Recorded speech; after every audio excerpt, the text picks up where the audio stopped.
말씀 믿음의 근거라는 제목으로 하나님의 말씀 증가하도록 하겠습니다. 오늘 말씀 여러분들이 잘 알고 있는 말씀입니다. 제가 2번 정도 본문을 가지고 말씀을 전했던 기억이 있습니다. 그러나 또 다른 측면에서 또한 말씀을 증가하기를 원합니다. 어릴 적 시골에서 살았습니다. 그러다 보니까 비가 오면 저막 끝에서 물이 한 방울 두 방울 모여졌다가 떨어졌습니다. 한 방울씩 떨어지는 물, 그 물이 밑에 있는 바위를 쪼갤 것이다 혹은 바위에 구멍을 낼 것이다, 그런 생각을 전혀 하지 못했습니다. 그런데 어느 날 보니까 그렇게 한 방울 두 방울 떨어졌던 물방울이 바위 위에 구멍을 내었습니다. 너무나 작고 보잘것없는 것이지만 계속해서 떨어진 결과 아주 단단한 바위 위에 구멍을 낸 것입니다. 아기가 태어나 자라면서 걸음마를 합니다. 그런데 처음부터 익숙하게 그리고 노련하게 걷지 않습니다. 어른의 입장에서 본다라면 그럴 수 있을까라는 의구심이 들 정도입니다. 서툽니다. 넘어지기를 반복합니다. 그런데 포기하지 않습니다. 그리고 언제 그랬느냐는 듯이 아주 익숙하게 노련하게 걷습니다. 우리의 믿음도 마찬가지입니다. 믿음은 생명체입니다. 그러나 교회를 출석한다고 해서 곧바로 성숙한 믿음, 큰 믿음이 되지 않습니다. 우리가 교회를 출석하는 것 마치 아기가 엄마의 뱃속에서 태어나는 것과 같다라고 할 수 있습니다. 말씀이 씨앗이 되어서 믿음이 태어납니다. 그리고 말씀을 통해서 자라갑니다. 뿐만 아니라 반복적인 실패와 훈련을 통해서 조금씩 하나님을 경험하게 되고 하나님을 알아감으로 자라가게 됩니다. 아브라함의 생애가 우리 가운데 증언하고 있는 것이 바로 이것입니다. 그가 어떻게 믿음을 갖게 되었고 그가 어떻게 온전한 믿음의 자리에까지 성숙하게 되었는가를 보여주고 있는 것이 바로 아브라함의 삶이다라고 할 수 있습니다. 아브라함은 결코 믿음의 사람이 아니었습니다. 그의 생애를 보면 결코 믿음의 조상이 될 만한 사람이 아니었습니다. 그런데 그는 오늘 본문에서 볼 수 있는 것처럼 하나님이 원하시는, 하나님이 인정하시는 믿음의 사람으로, 믿음의 조상으로 우뚝 서게 됨을 볼 수가 있습니다. 첫 번째로 시험하시려고 찾아오신 하나님에 대하여 말씀을 합니다. 1절 상반절을 보면 이렇게 말씀을 합니다. 그 일 후에 하나님이 아브라함을 시험하시려고 그를 부르시되, 그 일 후라고 말씀을 합니다. 21장을 보면 이스마엘을 쫓아냅니다. 그리고 브엘세바에서 에셀나무를 심고 영원하신 하나님의 이름을 부릅니다. 바로 이것을 가리킵니다. 이스마엘은 전형적인 불신앙의 상징입니다. 하나님이 처음 아브라함을 부르실 때부터 그에게 약속을 주신 것이 무엇인가 하면 사라를 통하여 자손이 있게 하실 것이다 라는 겁니다. 이 약속은 사라가 불임 여성이라는 조건을 뛰어넘어 주신 것이었습니다. 하나님이 사라가 아들을 못 낳을 것이다 혹은 사라가 나이가 많을 것이다, 그것을 모르기 때문에 그런 약속을 주신 것이 아니었다라는 겁니다. 그럼에도 불구하고 내가 사라에게 아이가 있게 하실 것이다, 이것이 하나님의 약속입니다. 그런데 10년이 지나도 약속이 이루어지지 않습니다. 그래서 아브라함이 하나님의 약속을 버립니다. 그리고 하갈이라는 인간적인 방법을 통해서 얻은 아들이 이스마엘입니다. 그런데 그런 이스마엘을 쫓아냅니다. 이런 아브라함의 행동이 우리 가운데 보여주는 것이 무엇입니까? 이제 내가 더 이상 내 생각으로 내 방식으로 살아가지 않겠다라는 결단의 표시입니다. 그리고 브엘세바에서 영원하신 하나님께 결단의 예배를 드립니다. 이렇게 되기까지 무려 25년이라는 시간이 흘렀습니다. 75세 하나님의 부름을 받아서 갈대 우르를 떠났고 그가 믿음의 조상으로 우뚝 서기까지 몇 년요? 무려 25년의 시간이 지났다는 겁니다. 그리고 이 후에 하나님이 아브라함을 찾아오십니다. 그런데 아브라함의 결단을 칭찬하시고 축복하시기 위하여 찾아오신 것이 아닙니다. 이렇게 말씀합니다. 시험하시려고. 이 말의 원문적 의미는 어떤 목적을 가지고 증명하려고 하다라는 의미입니다. 그러니까 하나님은 아브라함의 결단, 아브라함의 예배가 믿음에서 이루어진 것인가를 증명하기 위한 목적으로 찾아오신 겁니다. 하나님이 축복을 주실 때는 먼저 우리가 가진 믿음을 증명하는 단계를 거치십니다. 즉 우리가 과연 하나님이 준비하신 축복을 받을 만한지를 테스트하시는 겁니다. 그리고 증명한 후에 받을 만하면 축복의 문을 열어주시는 겁니다. 아브라함의 마음속에 믿음이 있습니다. 그리고 아브라함이 그 믿음을 무엇을 통했어요? 이스마엘을 쫓아내고 하나님 앞에 에셀나무를 심고 예배하는 것을 통해서 나타내었습니다. 그러나 또한 여전히 그 믿음은 하나님 앞에서 증명되어야 할 믿음이었습니다. 즉 아직 증명되지 않은 믿음이다라는 겁니다. 진짜인지 가짜인지 알 수 없다라는 겁니다. 그래서 하나님께서 그가 가진 믿음의 크기를 그에 어울리는 시험을 통해서 바라보시기 위해서 아브라함을 찾아오셨더라, 그렇게 말씀하고 있는 겁니다. 아브라함이 가장 견디기 힘든 시험이 무엇일까요? 아브라함에게 가장 치명적인 시험이 무엇일까요? 사람은 누구든지 치명적이고 어려운 부분들을 가지고 있습니다. 그래서 평상시에는 아주 거룩하게 보이고 평상시에는 아주 믿음이 있는 것처럼 보이다가도 어느 순간 그 치명적인 것이 탁 건드려지면 어떻게 해요? 네, 떠나가는 겁니다. 언제 그랬느냐는 듯이 믿음의 자리에서 멀어지는 겁니다. 그래서 많은 사람들이 그것 때문에 신앙생활을 잘 하다가도 넘어져서 믿음을 시들게 해버리고 죽이는 자리로 나아감을 볼 수가 있습니다. 그러니까 이 과정을 통과해야만 비로소 인정받는 믿음이 될 수가 있는 겁니다. 속에서만 좋은 믿음, 나만 좋은 믿음은 아무런 소용이 없습니다. 구체적인 현실과 내가 포기하지 못하는 문제에 적용되지 않는 믿음은 무력하기 짝이 없는 겁니다. 구체적이고 어려운 문제에 부딪힐 때 불평하지 않아야 합니다. 자신을 내려놓을 수 있어야 되고 하나님을 향하여 온전히 맡길 수 있어야 비로소 하나님이 그를 향하여 그래 너의 믿음이 진짜다 라고 인정해 주시는 겁니다. 그래서 하나님이 우리를 구체적인 상황에 처하게 하십니다. 우리가 힘들어하는 치명적인 자리에, 우리가 어려워하는 자리에 우리를 머물게 하시는 겁니다. 이 시험을 통과해야 비로소 신앙생활의 즐거움이 무엇인가를 알게 됩니다. 성숙의 자리로 나아가게 되고 성령의 역사를 충만하게 누리게 되는 겁니다. 비로소 하늘 문이 열리고 하나님의 축복이 부어지기 시작하는 겁니다. 따라서 시험이 주어질 때 그 시험을 시험으로 바라보지 마시기 바랍니다. 어렵습니다. 치명적입니다. 힘듭니다.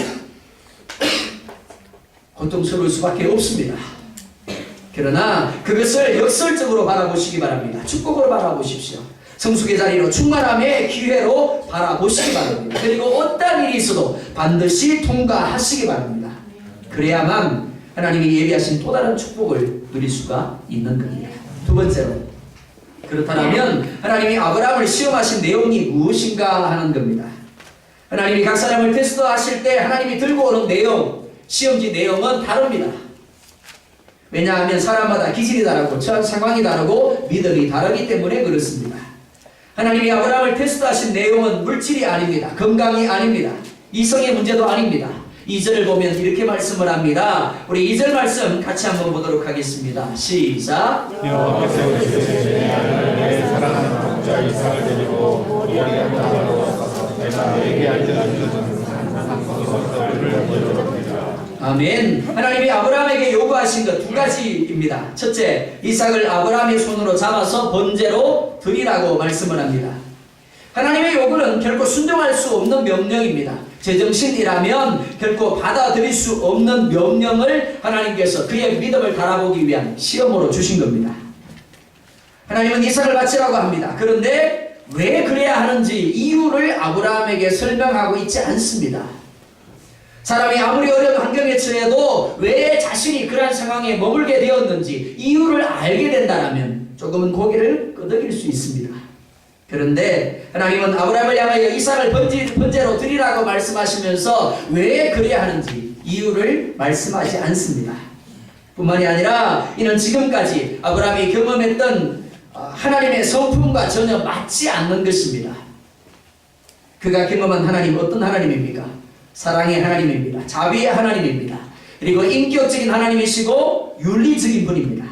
그런데 그런 하나님이 아들을 죽여서 번제로 드리라라고 명령을 하고 있습니다.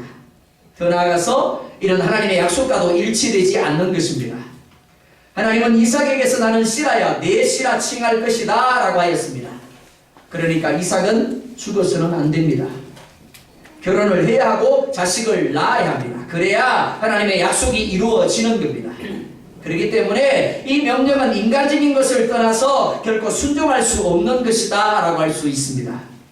이를 통해 하나님이 우리에게 말씀하시고자 하는 것이 무엇이겠습니까?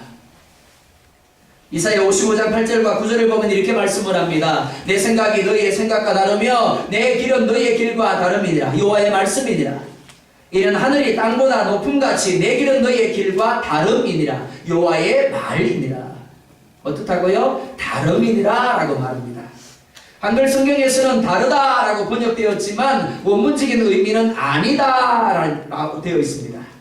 그러니까 하나님이 생각하는 것, 우리의 생각하는 것, 하나님의 뜻, 우리의 뜻 조금 틀린 게 아니에요. 조금 차이가 나는 게 아닙니다. 전혀 아닙니다.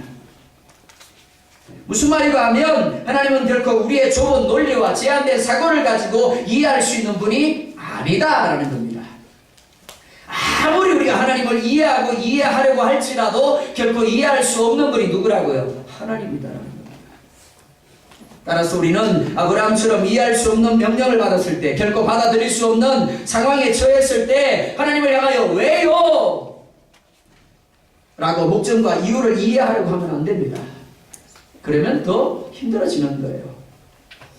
단지 그럴 수 있다고 받아들여야 합니다. 그게 믿음입니다. 그리고 그 시험이 테스트가 되고 유혹이 되지 않게 해야 합니다. 둘째, 하나님은 이삭을 번제로 드리라고 하시면서 특정 장소를 지정해 주십니다. 이렇게 말씀을 합니다. 모리아 땅으로 가서 내가 네게 일러준 한 산 거기서. 그냥 이삭을 번제로 드리라고 말씀하시는 것이 아니라 반드시 하나님이 지정하신 곳, 지정하신 산에서 드려야 한다라고 말씀을 합니다. 왜요? 왜 하필이면 3일 길을 걸어가야 할 정도로 멀리 떨어져 있는 모리아 땅의 한 산이어야 합니까? 역대상 21장을 보면 다윗이 하나님의 뜻과는 상관없이 인구조사를 하는 내용이 나옵니다. 그리고 그 결과 전염병이 돌아서 무려 7만 명이 죽습니다. 그런데 끝난 것이 아닙니다. 역대상 21장 16절을 보면 이렇게 말씀을 합니다. 다윗이 눈을 들어보매 여호와의 천사가 천지 사이에 섰고 칼을 베어 손에 들고 예루살렘 하늘을 향하여 편지라. 다윗이 장로들과 더불어 굵은 배를 입고 얼굴을 땅에 대고 엎드렸더라. 다윗의 영적인 눈이 열립니다. 그리고 무엇을 봤다고요? 여호와의 천사가 칼을 들고 예루살렘을 향하여 서 있는 것을 보았다라고 말하고 있습니다. 분명히 하나님께서 후회하셨고 이제 그만이라고 생각을 하고 있습니다. 그러나 하나님은 그만이라는 모션을 취하시면서도 우리에게 뭘 기대하신다고요? 예, 하나님 이제는 그만해 주십시오 라고 간구하는 걸 원하신다는 겁니다. 예수님이 제자들이 풍랑으로 말미암아 힘겨워하는 것을 보셨습니다. 그리고 제자들에게 다가오십니다. 그런데 성경은 뭐라고 말씀을 합니까? 예수님이 지나가시매 라고 말합니다. 제자들이 힘겨워하는 것을 보시고 그들을 구원하기 위해서 오신 예수님이 배 위에 올라가신 것이 아니라 지나가셨더라. 왜요? 제자들이 입으로 주님! 예, 그 소리를 듣기를 원하시는 겁니다. 마찬가지입니다. 다윗이 장로들과 더불어 굵은 배를 입고 얼굴을 땅에 대고 엎드렸더라고 말합니다. 천사를 보았을 때 다윗이 나타낸 바는, 장로들이 나타낸 바는 무엇입니까? 우리를 살려주십시오입니다. 우리에게 긍휼을, 우리에게 자비를 베풀어 주십시오입니다. 그래서 여호와의 천사가 다윗에게 말합니다. 오르날의 타작마당에서 여호와를 위하여 제단을 쌓으라. 그리고 26절에 보면 이렇게 말합니다. 다윗이 거기서 여호와를 위하여 제단을 쌓고 번제와 화목제를 드려 여호와께 아뢰었더니 여호와께서 하늘로부터 번제단 위에 불을 내려 응답하셨더라. 그 다음 다윗이 22장 1절에서 이렇게 고백을 하고 있습니다. 다윗이 이르되 이는 여호와 하나님의 성전이요 이는 이스라엘의 번제단이라 하였더라. 어디가 성전이라고요? 어디가 번제단이라고요? 오르난의 타작마당입니다. 그런데 역대하 3장 1절을 보면 이렇게 말씀을 합니다. 솔로몬이 예루살렘 모리아산에 여호와의 전 건축하기를 시작하니 그곳은 전에 여호와께서 그의 아버지 다윗에게 나타나신 곳이요 여부수 사람 오르난의 타작마당에 다윗이 정한 곳이더라. 뿐만이 아니라 오늘 하나님이 아브라함에게 지정하여 이삭을 번제로 드리라고 하신 곳입니다. 여기서 끝나지 않습니다.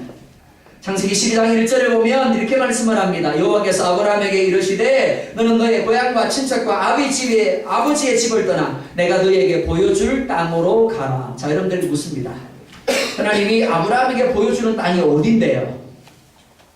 어딜까요? 키토요? 에콰도르인가요? 아니면 조국 대한민국인가요? 가나안입니다. 그죠? 가나안이에요. 가나안입니다. 보여줄 땅으로 가라라고 말씀하시면서 하나님이 이렇게 덧붙이세요. 내가 너로 큰 민족을 이루고 네게 복을 주어 네 이름을 장대케 하리니 너는 복이 될지라. 하나님이 보여주는 땅으로 가면 너로 큰 민족을 이루게 할 것이고 복을 줄 것이고 너의 이름을 장대케 할 것이고 너는 복이 되게 할 것이다 라고 말씀을 합니다. 하나님이 보여주시는 땅 어딘데요? 가나안입니다. 좀 더 구체적으로 모리아 산입니다. 그리고 오르난 타작 마당입니다. 좀 더 구체적으로 하나님의 성전입니다. 왜냐하면 성전은 하나님이 이스라엘 중에 임재하셔서 만나주시고 축복하시겠다고 약속하신 장소이기 때문입니다. 그러니까 아브라함이 이삭을 번제로 드리기 위하여 나아가는 시험의 장소지만 실상은 하나님이 아브라함을 만나주시고 아브라함을 위한 복을 준비해 놓으신 어디라고요? 성전인 겁니다. 하나님은 영이시기 때문에 어느 곳이든 계시지 않은 곳이 없습니다. 그럼에도 불구하고 하나님은 우리가 아브라함처럼 우리가 소중히 여기는 것들을 내려놓고 예배를 위하여 어디로요? 하나님이 지정하신 곳으로 나아가기를 원하시는 겁니다. 오직 하나님을 만나고 내 삶에 필요한 모든 은혜와 모든 축복이 하나님으로부터 나온다라는 것을 인정하면서 그 앞에 어떻게 하기를요? 엎드리기를 원하시는 겁니다. 그 하나님만을 경배하고 그 하나님만을 높이기를 원하시는 겁니다. 그렇게 하기 위해서 어디로 가라고요? 모리아로 가라는 겁니다. 하나님이 지정하신 산 성전으로 가라고 말씀하고 있는 겁니다. 하나님이 굳이 아브라함에게 모리아 땅에 한 산을 지정하신 이유가 여기에 있습니다. 그곳이 하나님이 머물고 계시는, 하나님이 그를 만나주시고 하나님이 그를 위하여 축복을 예배하신 성전이었기 때문에 그렇습니다. 우리가 모이게 힘쓸 이유가 바로 여기에 있습니다. 세 번째로, 그렇다면 하나님이 명령에 아브라함이 어떻게 반응했는가 하는 겁니다. 세월호 사건이 일어난 지 벌써 1년이 지났습니다. 그래서 많은 사람들의 기억 속에서 희미해져 가고 있습니다. 그런데 그렇지 못한 이들이 있습니다. 바로 사고로 인하여 자녀들을 잃은 부모들입니다. 지난 어버이날에 세월호 사건으로 자식을 잃은 아버지가 스스로 목숨을 끊었습니다. 이들만이 아니라 갖가지 이유로 자식을 먼저 떠나보낸 부모들의 마음에는 결코 지워지지 않는 상처가 있고 아픔이 자리하고 있습니다. 왜냐하면 자식은 부모의 생명과 같은 존재이고 삶의 이유이기 때문에 그렇습니다. 아브라함이라고 다르지 않습니다. 아브라함에게서 이삭은 다른 어떤 자식보다도 특별한 아들입니다. 약속의 상징입니다. 무려 25년을 기다린 끝에 얻은 독자입니다. 아브라함의 미래이고 아브라함의 소망입니다. 그런데 하나님이 뭐라고요? 그런 자식을 죽이라고 말씀합니다. 그냥 죽이라는 것이 아니라 번제로 드리랍니다. 이런 경우에 많은 사람들이 믿음을 잃어버립니다. 하나님 너무해. 그래서 교회를 떠나갑니다. 그래서 하나님과 멀어집니다. 하나님은 그를 테스트하기를 원하셨지만 그가 오히려 테스트를 유혹으로 바꾸어 버립니다. 그런데 아브라함은 전혀 뜻밖의 반응을 하고 있습니다. 3절 말씀 같이 보겠습니다. 시작.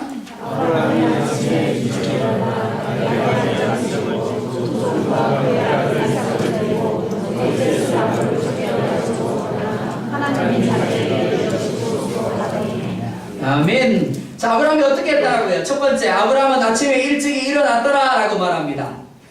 이 일은 결코 서두를 일이 아닙니다. 뭐가 좋다고 아침 일찍 일어나 서둘러서 갑니까? 그럼에도 불구하고 아브라함은 일찍 일어나서 라고 말합니다. 둘째, 아브라함은 스스로 번제에 쓸 나무를 쪼개 준비했습니다. 분명히 번제를 드리기 위해서 무척이나 많은 장작이 필요했을 겁니다. 그런데 아브라함의 집에는 많은 종들이 있었습니다. 굳이 자신이 하지 않아도 될 일입니다. 더군다나 그냥 짐승을 드리는 것이 아니라 사랑하는 독자 이삭을 드리는 것입니다. 아브라함이 어떻게 했다고요? 자기 아들을 드리는 그 일을 위하여 그가 장작을 직접 쪼개고 준비하였더라 라고 말하고 있습니다. 셋째, 그러나 하나님이 자기에게 일러주신 곳으로 나아갔더라 라고 말합니다. 아브라함의 이러한 행동은 결코 이해할 수 없는 행동입니다. 그렇다고 해서 그의 신앙이 맹목적인 것도 아닙니다. 하나님이 바치라고 하니까 어쩔 수 없이 바치는 것도 아닙니다. 무엇보다 하나님의 명령은 하나님의 성품에도 말씀에도 일치되지 않는 겁니다. 그럼에도 불구하고 아브라함은 모든 것을 철저하게 준비해서 하나님이 지정하신 곳으로 나아갑니다. 어떻게 그럴 수 있었을까요? 성경은 말씀이다라고 말합니다. 히브리서 11장 18절과 19절을 보면 이렇게 말씀을 합니다. 그에게 이미 말씀하시기를 내 자손 내 씨라 칭할 자는 이삭으로 말미암으리라 하셨으니 그가 하나님이 능히 이삭을 죽은 자 가운데서 다시 살리실 줄로 생각한지라 비유컨대 그를 죽은 자 가운데서 도로 받은 것이니라. 아멘. 일반적으로 우리가 시험을 만났을 때 하나님 앞에 들이대는 약속은 18절입니다. 내 자손이라 칭할 자는 이삭으로 말미암으리라 하셨으니 하나님이 이렇게 약속하지 않으셨습니까? 네, 그럽니다. 그죠? 그러니까 당연히 하나님이 이렇게 해주셔야죠 라고 말합니다. 그러니까 하나님이 틀렸고 하나님이 잘못하고 있음을 항변하고 또 항변합니다. 하지만 우리는 두 가지 사실을 인정해야 합니다. 첫째, 하나님이 이 약속을 이루실 것이다. 둘째, 이루시는 과정, 방법은 전적 하나님의 것이다. 첫 번째만을 인정하셔서는 안 됩니다. 첫째를 인정하신다라면 둘째, 그 모든 것을 이루어가는 과정조차도 방법조차도 하나님의 뜻대로 되어지는 것임을 인정할 수 있어야 하는 겁니다. 아브라함이 만약 18절에만 집착했더라면, 첫째에만 집착했더라면 그런 결과 하나님의 명령에 순종하지 못했을 겁니다. 하지만 아브라함은 하나님이 이 약속을 반드시 이루실 것을 믿었고 또한 그 과정과 그 방법조차도 하나님이 선하게 하실 것을 믿었습니다. 그래서 비록 이삭을 각을 떠서 번제로 드릴지라도 능히 하나님이 다시 살리셔서 약속을 이루실 것으로 믿은 것입니다. 이를 요한복음 11장 25절과 26절은 이렇게 말씀을 합니다. 예수께서 이르시되 나는 부활이요 생명이니 나를 믿는 자는 죽어도 살겠고 무릇 살아서 나를 믿는 자는 영원히 죽지 아니하리라. 이것을 네가 믿느냐? 자, 여러분들이 물을게요. 제가 회사를 경영을 하는데요, 부도날 지경이에요. 하나님이 며칠 내로 채워주지 아니하시면 부도가 나요. 그런데 하나님이 응답 안 해주셔가지고 부도가 나버렸어요. 쫄딱 망해가지고 거지가 됐어요. 자, 부도날 상황에서 구원할 수 있는 하나님이라고 한다면 내가 쫄딱 망해가지고 거지가 됐는데 구원하실 수 있나요? 없나요? 자, 대답해보세요. 있나요? 없나요? 근데 우리는 어떻습니까? 네, 거지가 되면 하나님이 못하실 것처럼 생각을 해요. 그래서 부도 나기 전에 하나님이 하셔야 되는데 그래야만 하나님이 옳으신 것이고 그래야만 하나님이 선하신 거래. 그래야 하나님이 신실한 거래. 그게 지나서 내가 쫄딱 망하면 하나님이 틀린 거야. 하나님이 신실하지 않은 거야. 근데 예수님 뭐라 말씀합니까? 나는 부활이요 생명이니 나를 믿는 자는 죽어도 살겠고 무릇 살아서 나를 믿는 자는 영원히 죽지 아니하리라. 예, 부도 날 것 같은 거하고 부도 난 거하고 차이가 있다고요, 없다고요? 없다라는 겁니다. 없다는 거예요. 예수님은 나사로가 병들어 죽어가고 있다라는 말을 듣습니다. 그런데 곧바로 나사로에게로 달려가지 않습니다. 오히려 지체하세요.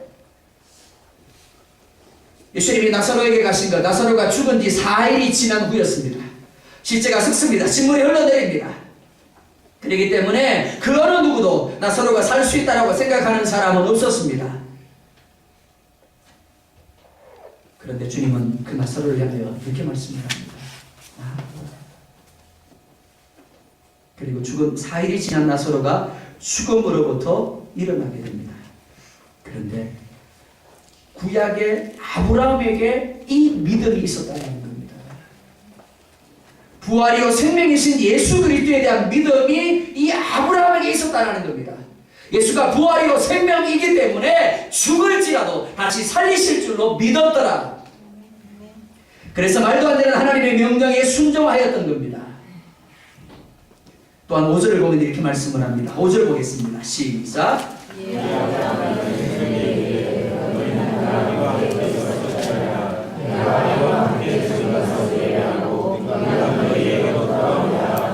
아멘. 아브라함은 산에 오릅니다. 그런데 오르기 전에 방해가 될 수 있는 종들을 떼어놓습니다. 아브라함은 지금 이삭을 번제로 드리기 위해서 올라갑니다. 따라서 제사가 끝나면 당연히 혼자 내려와야 맞습니다. 그런데 이렇게 말합니다. 저기 가서 예배하고 우리가 너희에게로 돌아오리라. 여기 우리가 누군데요? 맞습니다. 아브라함과 이삭입니다. 그냥 아브라함은 모션을 취해보는 게 아니에요. 내가 이만큼 순종하면 하나님이 인정하셔서 그만하라고 그러시겠지? 설마 이삭을 죽이기까지 하시겠어? 그럴까요? 아니요.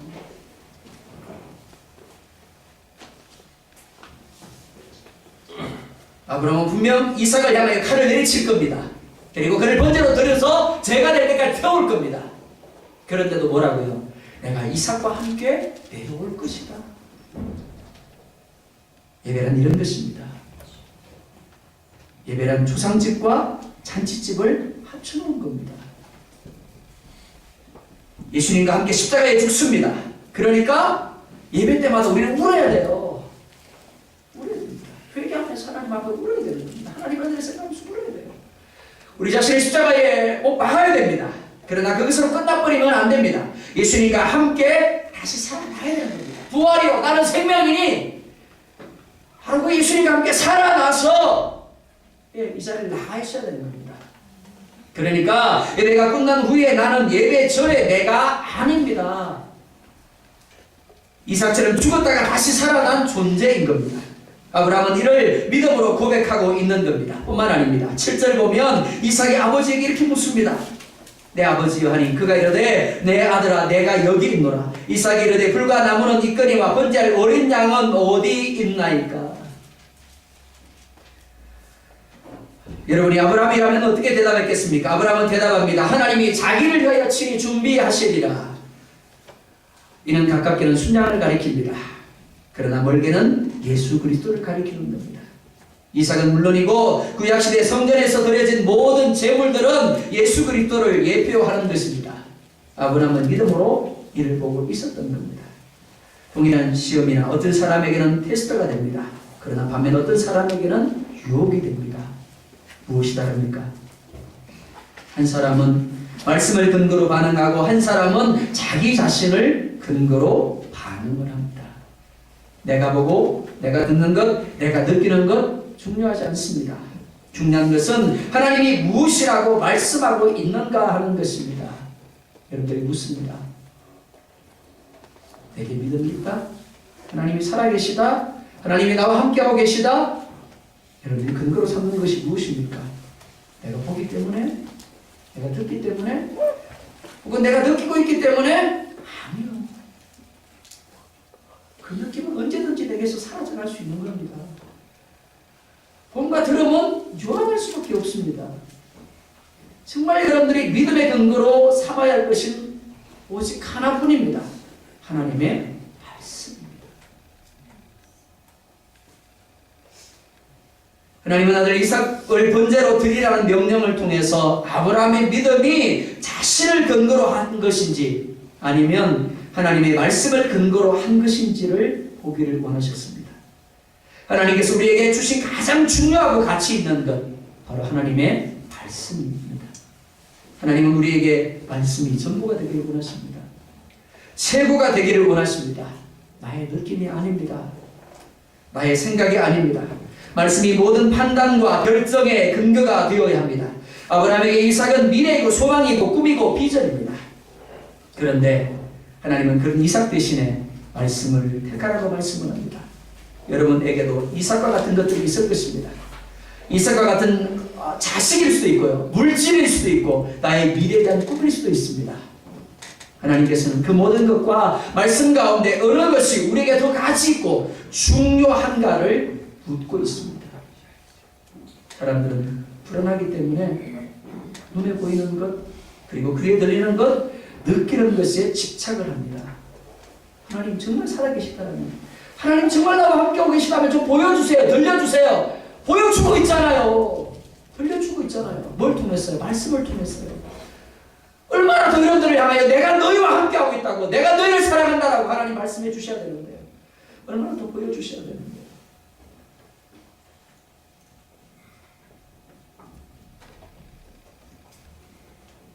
아무리 세상이 약하고 우리가 할 수 있는 일이 없을지라도 상황이 아무리 절망적일지라도 신실하게 하나님의 말씀을 붙드는 사람은 이기게 되어 있습니다.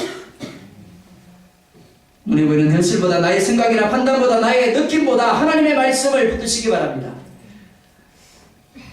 자기 자신을 신뢰하지 마십시오.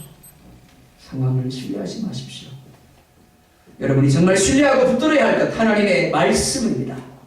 아브라함도 수없이 반복적으로 실패했습니다. 또 넘어졌어요.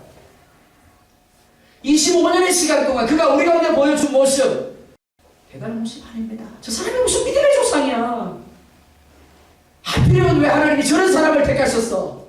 그런 소리밖에 안 나올 정도로 형편없는 모습이었어요.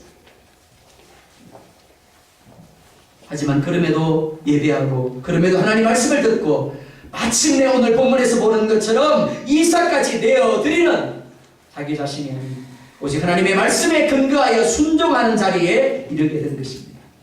로마서 10장은 말씀합니다. 믿음은 들음에서 나고 들음은 하나님의 말씀으로 말미암느니라. 믿음이 어떻게 생겨난다고요? 체험을 통해서요?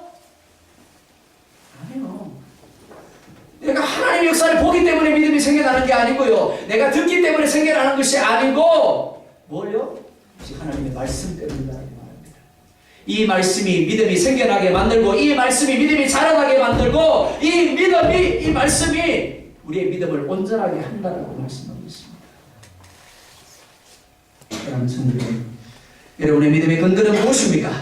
하나님이 보여주는 표적입니까? 아니면 내가 가지고 있는 느낌입니까? 아니면 내 상황입니까? 그 어떤 것도 아닌 오직 하나님의 말씀이 되기를 원합니다. 아멘. 이 자리 여러분이 오고 싶은 자리가 아닙니다.